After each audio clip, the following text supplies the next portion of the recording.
안녕하십니까. 주역을 이야기하다의 강의를 진행할 무무의 삼방지기 도함입니다.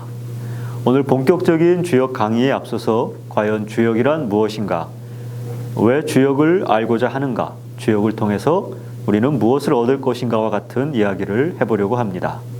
그런데 이와 같은 내용에 대해서 일반적으로 주역에 입문하기 위해서 알아야 하는 역사적인 배경이나 전문적인 용어의 해설 같은 방식은 사용하지 않도록 하겠습니다.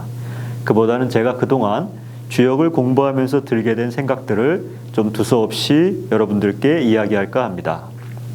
조금 낯설고 별 재미가 없을 수도 있겠습니다. 그러신 분들은 이 편을 그대로 건너뛰시고 다음 편으로 넘어가셔도 좋겠습니다. 이번 강의는 그저 제가 주역을 공부하면서 느낀 점들을 조금 풀어서 이야기하려는 것이고, 전통적인 해석이나 주역에 관한 일반적인 논의와는 조금 거리가 있을 수도 있기 때문입니다. 먼저 주역이란 무엇인가에 대해서 이야기하기에 앞서서 다른 이야기를 하나 해볼까 합니다. 그것은 바로 활쏘기에 관한 이야기입니다. 여러분, 활잡이는 어떻게 활을 쏠까요? 활쏘기는 먼저 활잡이가 있고 활과 화살이 있고 마지막으로 관역이 있어야 합니다. 이 네 가지 요소가 갖추어져서 먼저 그 중에 활잡이가 화살을 활시위에 얹고 활대와 활시위를 잡은 두 손을 마주 당겨서 팽팽해진 활시위와 활대 사이에서 화살이 관역을 향하도록 조준을 해야 합니다. 이때 시선과 화살촉이 일치한 상태에서 관역을 겨눠야만 화살이 발사되는 순간 관역을 향해서 정확한 비행이 이루어지면서 적중을 하게 되는 것입니다. 저는 주역을 공부하는 이치가 이 활쏘기의 이치와 같다고 생각합니다. 주역은 궤와 상으로 이루어져 있는데요. 이것은 활과 화살과 같다고 하겠습니다. 활잡이는 주역을 공부하는 사람이고, 관역은 주역을 통해 알고자 하는 대상이며, 활을 당기고 쏘는 것은 주역의 궤상을 구하고 그것을 통해 알고자 하는 것을 묻는 행위와 같다고 하겠습니다. 주역은 본래 점서의 성격을 띠고 있는 것입니다. 점이란 묻고 답한다는 뜻입니다. 묻는다는 것은 모르는 것을 알고자 하는 행위이고, 답한다는 것은 물어서 알고자 하는 것의 값을 구한다는 뜻입니다. 저는 이것이 주역의 본질이자 모든 것이라고 생각합니다. 다시 말해서 주역이란 모르는 그 무엇을 알기 위해서 어떤 정해진 방법을 사용해서 그것의 값을 구하는 행위가 가능하도록 하는 하나의 논리 구조이자 사유와 행위의 체계이다 라고 할 수 있겠습니다. 그렇다면 우리는 무엇보다도 우선 과연 무엇을 안다는 것은 주역의 관점에서 볼 때 무엇이라고 말할 수 있는지 알아야 합니다. 여기에 그 무엇을 안다라는 문장이 하나 있다고 합시다. 무엇을 안다라는 것은 무엇을 안다는 그것을 아는 것이다라고 바꾸어서 말할 수 있습니다. 왜냐하면 무엇을 안다는 것이 무엇에 대한 정보를 얻고 그것을 처리해서 그 결과값을 아는 것이다라고 말할 수 있다면, 무엇에 대한 결과값이란 그 정보를 처리하는 규칙과 방식에 의해 얻어지는 것이라고 할 수 있기 때문입니다. 이때 어떻게 정보가 처리되는지 그 과정에 대한 규칙과 방식을 아는 것이 그 결과값에 대한 참과 거짓을 판단하는 근거가 되기 때문에 무엇을 안다라고 하는 것은 그 무엇을 어떻게 아는지에 대한 알미 되는 것입니다. 다시 말해서 안다라는 것은 그 무엇이라는 대상 그 자체가 아니라 대상인 무엇에 대한 정보 처리의 결과값을 안다라는 것입니다. 또한 정보 처리의 규칙과 방식에 대한 이해가 결과값의 참과 거짓을 판단하는 근거가 된다는 것은 결과값의 참, 거짓에 대한 판단의 기준이 그 무엇이라는 대상에 있지 않다는 것, 혹은 무엇 자체에 대한 알을 필요로 하지 않는다는 것을 말하는 것이기도 합니다. 만일 무엇이라는 대상에 결과값에 대한 판단의 근거가 이미 있다면 우리는 그 무엇이라는 것을 알고 있어야 한다는 것이 되고, 그렇다면 이미 알고 있는 것에 대해서 알을 구하는 상황이 되어버리기 때문입니다.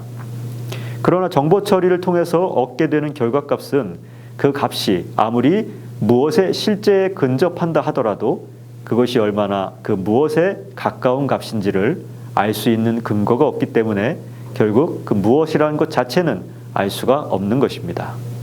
그러므로 우리가 무엇에 대해서 안다라는 것은 오직 알무의 과정에서 의미 있는 어떤 값을 얻었다는 말과 같은 것입니다. 그 결과값의 참과 거짓은 결과값을 얻는 과정의 올바름에 달려 있고, 그 과정의 올바름을 판단하기 위해서는 그 과정의 성질과 구조를 파악해야 하기 때문에 결국 안다는 것은 알을 얻는 방식과 과정 그 자체를 안다는 것을 말하는 것입니다. 여기까지의 논의를 살펴보면 이것은 꼭 딱히 주역만의 고유한 논리 구조라고 말하기는 어렵겠습니다. 실제에 대한 인식의 한계를 말하는 이론이라는 것은 고대로부터 현대에 이르기까지 언제나 있어 왔던 것이고요. 특히 현대에 와서는 이런 실제에 대한 인식의 불가능성이라는 것은 사실상 인식에 있어서 주류적인 어떤 결론을 담고 있는 것이라고 하겠습니다. 단지 주역은 그 역사가 이미 5,000년 이상 되는 오래된 체계이고, 또 우리가 지금 알고 있는 현행 주역의 체계가 성립된 것만 쳐도 3,000년이 넘는 긴 역사를 가지고 있기 때문에 이와 같은 논의에 있어서 역사에 있어서 아주 선구적인 위치에 있다고는 분명히 말할 수 있겠습니다. 그러나 주역은 여기에서 그치지 않고 한 걸음 더 나아간 논리 구조를 가지고 있다는 것이 제가 여러분들에게 오늘 드리고자 하는 말씀입니다. 앞서의 논의에서 그 무엇을 안다는 것이 알매의 과정 그 자체를 안다는 것이라면, 그 무엇을 아는 과정을 안다라고 할 때 무엇을 아는 과정 그 자체도 이 알매 대상으로서의 그 무엇이라고 바꾸어 말할 수 있습니다. 도표에서 보이는 것처럼 그 무엇을 안다라는 그 문장은 무엇을 안다는 것을 알미라는 문장으로 바뀌고, 그 무엇을 안다는 것이라는 괄호 안에 들어있는 문장을 안다라는 것은 전체가 다시 그 무엇을 안다라는 문장으로 바뀔 수 있는 것입니다. 이때 앞의 무엇과 뒤의 문장의 무엇은 같지도 다르지도 않은 동일한 유형을 갖게 됩니다. 이것을 우리는 같은 결문이, 즉 한결 같음이라고 부를 수 있습니다. 이것은 바로 처음에 이야기했던 활쏘기의 이야기 속에 나타난 활을 관역의 겨눔에 관한 이야기인 것입니다. 활을 관역에 겨눈다는 것은 목표에 대한 조준, 즉 알매의 기준을 세운다는 것입니다. 알매의 기준을 세운다는 것은 무엇인가를 우리가 알 수 있다라는 말이 됩니다. 그것이 곧 관역에 대한 명중의 여부, 즉 적중, 부적중의 기준이 되기 때문에 겨눈 그 자체가 이미 활쏘기의 한 행위로서 활쏘기와 동일한 유형인 한결 같음이 되는 것입니다. 이것이 바로 여기서 말하는 음양 호근의 원리가 됩니다. 서로가 서로의 근거가 되는 행위라는 것입니다. 무극과 태극 혹은 음과 양이 같지도 않고 다르지도 않지만 서로에게 의존하고 서로를 근거로 해서 드러나고 움직이는 것과 같은 논리입니다. 만일 활을 겨눈과 실제로 쏨을 서로 다른 것으로 분리하면 화살을 겨눈과 화살이 관역에 적중한다라는 두 가지 행위는 서로 다른 성질의 것이 되고, 둘 사이에는 어느 것이 더 먼저인가, 어느 것이 더 중요한가, 어느 것을 더 우선시할 것인가 등과 같은 서열과 위계의 질서가 요구되어질 것입니다. 마치 형이 상의 세계와 형이 하의 세계를 구분하고 이데아의 세계, 이상의 세계와 현실의 세계, 현상의 세계를 분리하는 것과 같은 유형의 분리, 즉 세계의 유형화가 이루어지는 것입니다. 그 무엇을 알 수 있다는 그 무엇이라도 알 수 있다로 바꿀 수 있습니다. 우리가 그 무엇이라도 알 수 있다로 그 무엇을 알 수 있다를 바꾼다면 여기서 말하는 무엇은 곧 모든 것이 될 것입니다. 모든 것을 알 수 있다는 것은 모든 것을 알 수 있는 것을 알미라는 것입니다. 그러므로 모든 것을 알 수 있는 것 그 자체도 또 하나의 모든 것이 되는 것입니다.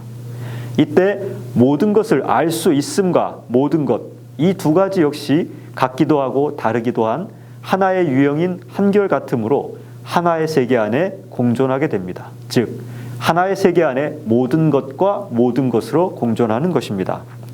여기에서 모든 것을 알 수 있는 알미 곧 역이고, 이 모든 것은 우리가 보는 세계가 되겠습니다. 그렇기 때문에 역은 세계와 같기도 하고 다르기도 한 동일한 유형의 한결같음으로 서로 의존하고 근거하는 관계라고 하겠습니다. 그런데 만일 이때 세계가 무한하다면 과연 어떤 일이 벌어질 수 있을까요?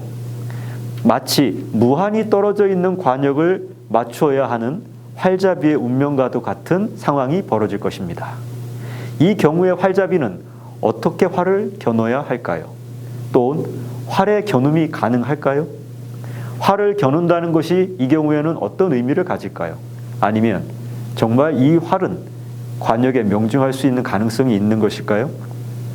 이런 의문들은 역을 통해서 우리가 무엇인가 어떠한 값을 구하고자 할 때 여러분들이 풀어야 할 전제로서의 수수께끼이자 화두와 같은 성질의 것입니다. 여러분들은 잠시 이 영상을 멈추고 생각을 한 번 더 해보셔도 좋을 것 같습니다. 자, 한번 생각해 보셨나요? 좋습니다. 이 질문들이 두고두고 여러분들의 공부에 좋은 화두가 될 것입니다. 어쨌든 결론적으로 역은 그것이 가능하다라고 본다고 저는 생각합니다. 대상이 무엇이든 그것을 알 수 있는 방법을 역은 가지고 있다는 것입니다. 이것은 마치 크기를 갖는 그릇에 무한을 담는 것과 같은 문제입니다.